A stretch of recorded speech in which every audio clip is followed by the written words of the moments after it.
Welcome to teacher 365 days. आज इस video में 1 से 7 नवंबर 2022 के इम्पोर्टेंट करंट अफेयर्स के क्वेश्चन देखते हैं। जो नए व्यूवर्स हैं इस चैनल को सब्सक्राइब कर दें और बेल आइकन के ऑल को प्रेस कर दें। और हाँ, इस पूरे वीडियो का PDF फाइल आप मेरे टेलीग्राम चैनल से डाउनलोड कर सकते हैं, जिसका लिंक डिस्क्रिप्शन बॉक्स में। तो आइए देखते हैं पहला क्वेश्चन। मोहम्मद बिन कासिम का भारत पर पहला आक्रमण कब हुआ? पहला ऑप्शन है 701 ईस्वी, दूसरा ऑप्शन है 712 ईस्वी, तीसरा ऑप्शन है 719 ईस्वी और चौथा ऑप्शन है 721 ईस्वी। सही आंसर है 712 ईस्वी। लगभग 712 ईस्वी में इराकी शासक अल हज्जाज के भतीजे एवं दामाद मोहम्मद बिन कासिम ने 17 वर्ष की अवस्था में सिंध के अभियान का सफल नेतृत्व किया। अगला क्वेश्चन देखते हैं। महाभारत में कुल कितने पर्व हैं? पहला ऑप्शन है 12 पर्व, दूसरा ऑप्शन है 15 पर्व, तीसरा ऑप्शन है 18 पर्व और चौथा ऑप्शन है 20 पर्व। सही आंसर है 18 पर्व। मौर्य वंश की स्थापना किसने की? पहला ऑप्शन चंद्रगुप्त मौर्य, दूसरा ऑप्शन है बिंदुसार, तीसरा ऑप्शन है अशोक और चौथा ऑप्शन है ब्रह्मदत्त। सही आंसर है चंद्रगुप्त मौर्य। मौर्य राजवंश प्राचीन भारत का एक राजवंश था। इसने लगभग 137 वर्षों तक भारत में राज किया।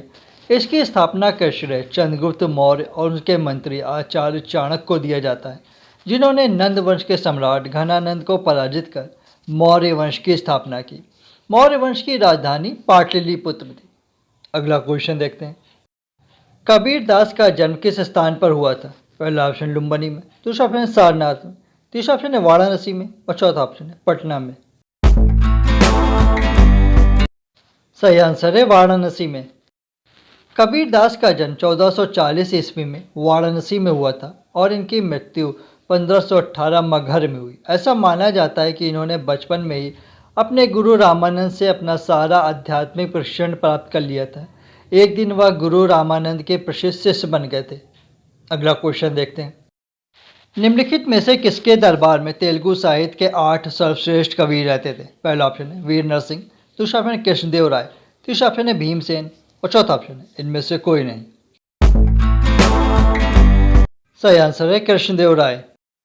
अष्टदिग्गज विजयनगर राज्य के राजा कृष्णदेव राय के दरबार में विभूषित 8 कवियों के लिए प्रयुक्त शब्द है।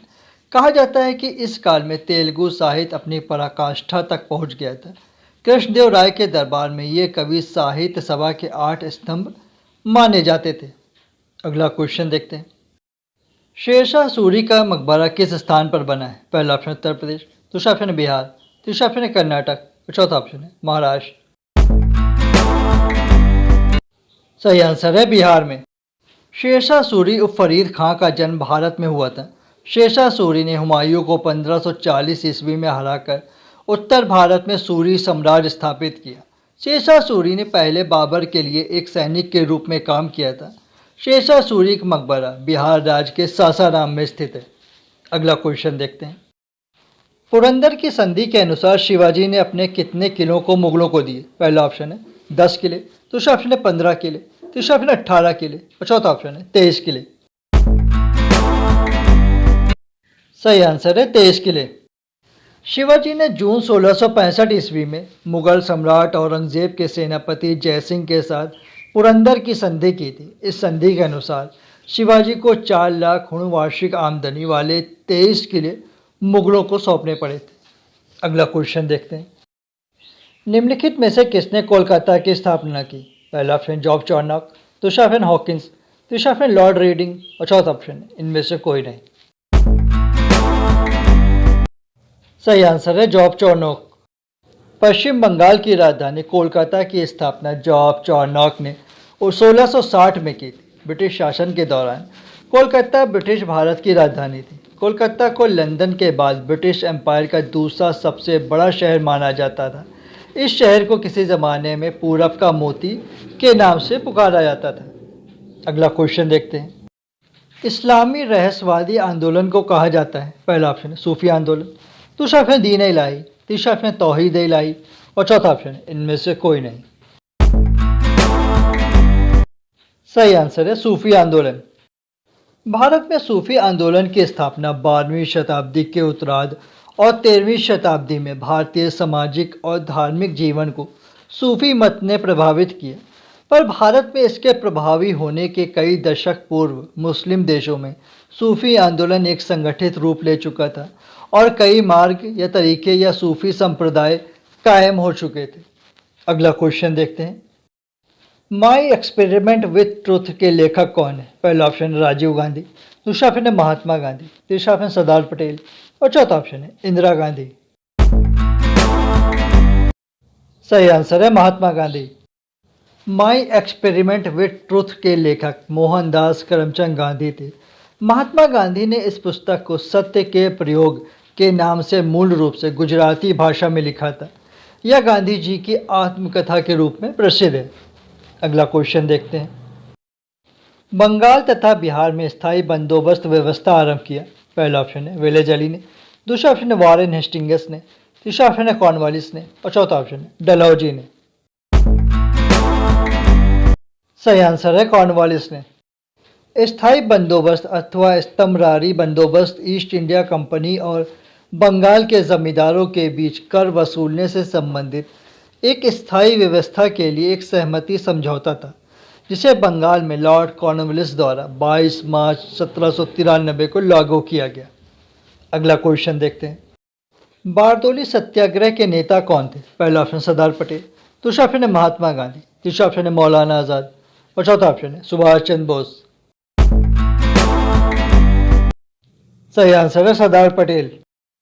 बारदोली सत्याग्रह भारतीय स्वाधीनता संग्राम के दौरान जून 1928 में गुजरात में हुआ। यह एक प्रमुख किसान आंदोलन था जिसका नेतृत्व वल्लभ भाई पटेल ने किया। उस समय प्रांतीय सरकारों ने किसानों के लगान में 22% की वृद्धि कर दी थी। सरदार वल्लभ भाई पटेल ने इस लगान की वृद्धि का जमकर विरोध किया। इसी आंदोलन के दौरान वल्लभ भाई पटेल को बारदोली की महिलाओं ने सरदार की उपाधि प्रदान की। अगला क्वेश्चन देखते हैं। पानीपत के तीसरे युद्ध में मराठों का सेनापति कौन था? पहला ऑप्शन सदाशिवराव भाऊ, दूसरा ऑप्शन शिवाजी, तीसरा ऑप्शन राजाजी और चौथा ऑप्शन इनमें से कोई नहीं। सही आंसर है सदाशिवराव भाऊ। पानीपत का तीसरा युद्ध अहमद शाह अब्दाली और मराठा सेनापति सदाशिवराव भाऊ के बीच 14 जनवरी 1761 को पानीपत के मैदान में हुआ, जो वर्तमान समय में हरियाणा में है। इस युद्ध में गार्दी सेना प्रमुख इब्राहिम खां गार्दी ने मराठों का साथ दिया तथा दोआब के अफगान, रोहिला और अवध के नवाब शुजाउद्दौला ने अहमद शाह अब्दाली का साथ दिया। इस युद्ध में अहमद शाह अब्दाली की विजय हुई थी। अगला क्वेश्चन देखते हैं। बंगाल का विभाजन कब हुआ? पहला ऑप्शन 1905 में, दूसरा ऑप्शन 1907 में, तीसरा ऑप्शन 1910 में और चौथा ऑप्शन 1915 में। सही आंसर है 1905 में। बंगाल विभाजन के निर्णय की घोषणा 19 जुलाई 1905 को भारत के तत्कालीन वायसराय कर्जन द्वारा किया गया था। बंगाल विभाजन 16 अक्टूबर 1905 से प्रभावी हुआ। इतिहास में इसे बंग भंग के नाम से जाना जाता है। यह अंग्रेज़ों की फूट डालो शासन करो वाली नीति का ही एक अंग था। अतः इसके विरोध में 1905 में संपूर्ण देश में बंग भंग आंदोलन शुरू हो गया। इस विभाजन के कारण उत्पन्न उच्च राजनीतिक अशांति के कारण 1911 में दोनों तरफ की भारतीय जनता के दबाव की वजह से बंगाल को पूर्वी एवं पश्चिमी हिस्से को पुनः एक कर दिया गया। अगला क्वेश्चन देखते हैं। भारतीय राष्ट्रीय कांग्रेस के प्रथम अध्यक्ष कौन थे? पहला ऑप्शन जवाहरलाल नेहरू, दूसरा ऑप्शन है महात्मा गांधी, तीसरा ऑप्शन है व्योमकेश चंद्र बनर्जी और चौथा ऑप्शन गोपाल कृष्ण गोखले। सही आंसर है व्योमकेश चंद्र बनर्जी। भारतीय राष्ट्रीय कांग्रेस की स्थापना 72 प्रतिनिधियों की उपस्थिति के साथ 28 दिसंबर 1885 को बम्बई के गोकुलदास तेजपाल संस्कृत महाविद्यालय में हुई। इसके संस्थापक महासचिव जनरल सेक्रेटरी A.O. ह्यूम थे, जिन्होंने कलकत्ता अधिवेशन के लिए व्योमकेश चंद्र बनर्जी को अध्यक्ष नियुक्त किया।